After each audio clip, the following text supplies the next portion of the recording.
Russ not only cooked, he cooked a Thanksgiving dinner in that game on the road in Atlanta. He was insane in a 38-25 win.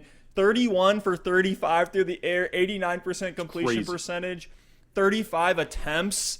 That's a 560 attempt pace for the season. So if all remains constant based off that last game, which I don't expect it to, but even if he cooks a little bit, that's going to be a major bonus. My fantasy MVP, who I threw out a week before the season started, DK Metcalf, absolutely exploded. 4 for 8. A really good game. 95 yards, a touchdown, 19.5 PPR points. Everything we'll be going through today will be PPR. I feel great about Metcalf, and that upside lies in that improvement. He was 4 for 8, so 50% catch rate. If he can just improve on that and continue to increase his route inventory, he looked great out there. I love Metcalf. Yeah, Steph, what was good to see with DK for me, he had that brutal drop. I don't know if you saw it, and I was like, oh, I hope he doesn't get in his own head. He came back shortly after that with the big touchdown catch. He was out there for 98% of snaps. He and Lockett were essentially on the field the entire game, and Russell Wilson looked their way early and often. There's really two options here in Seattle in the passing game. We saw Carson get involved as well, even a Greg Olsen sighting for that touchdown. Nice. But this is going to be the Metcalf and Lockett show, and we said it before the season. If Russell Wilson opens up and they do let him cook like he did here in week 1, both Metcalf and Lockett are going to be top 20 options at the position. They both had great games here, and I know Atlanta's a high-volume offense. They're a weaker defense, so this was a great game script for Seattle, but 38 points. If you're doing that, you're going to be able to put up points against just about anybody. So it'll be interesting to see what they do in a tougher matchup. But a great start here for Russell Wilson. You talked about Chris Carson. Pretty interesting how he was utilized through the air. 6 for 6 through the air, 45 yards and 2 touchdowns as well when the play would break down. I wonder if that's more of a matchup thing. He had 6 attempts on the ground. Actually got out-carried by Carlos Hyde, who had 23 rushing yards and a touchdown of his own. I'm concerned for Carson. Is he a guy that you're trying to sell high, Alex?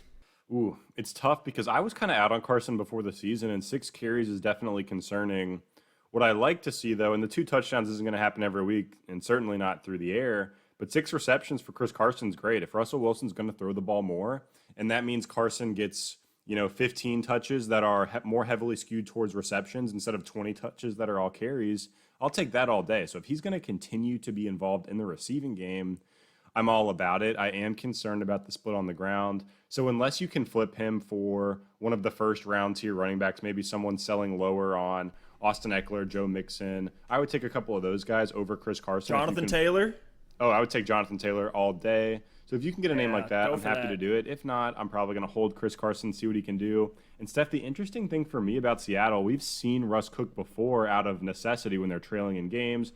They're in these boat race type of games where he's having to throw the ball a ton, and it was just weird because the Seahawks were leading for the majority of this game, and they just kept passing the ball. And what's going to be really interesting to see is if Pete Carroll sees this team passing the ball with so much success, no one's slowing down this offense. I don't know why he would switch up the game plan if it's what's working. So if we see the Seahawks go into another game or two and we get that 2 or 3 game sample size of them throwing the ball a ton, Russell with his 35 attempts, and being successful at it, we could start to see that be the precedent for them this entire season. I am praying for it for the sake of my DK Metcalf investments. For Tyler Lockett, I got him in some spots as well. I know you do too. Chris Carson on the field for 45% of snaps. Carlos Hyde, 34%. Interesting to see them get out snapped. This is going to be a backfield to keep an eye on.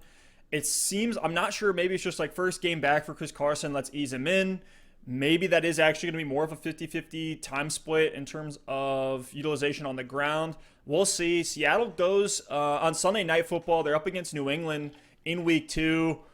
Are you sitting anybody in this matchup? I'm probably not going to. No, I'm not worried about it. And New England had a great performance in week 1. We'll talk about them a little bit later. But they've lost a lot of defensive pieces in free agency to opt-outs. So New England defense is definitely good, but they're not going to be this lockdown number 1 defense, or at least as dominant of a number 1 defense if they are up towards the top. So I'm not fading Metcalf, Lockett, or Carson, or Russell Wilson in that matchup. I'm happy to start any of those guys.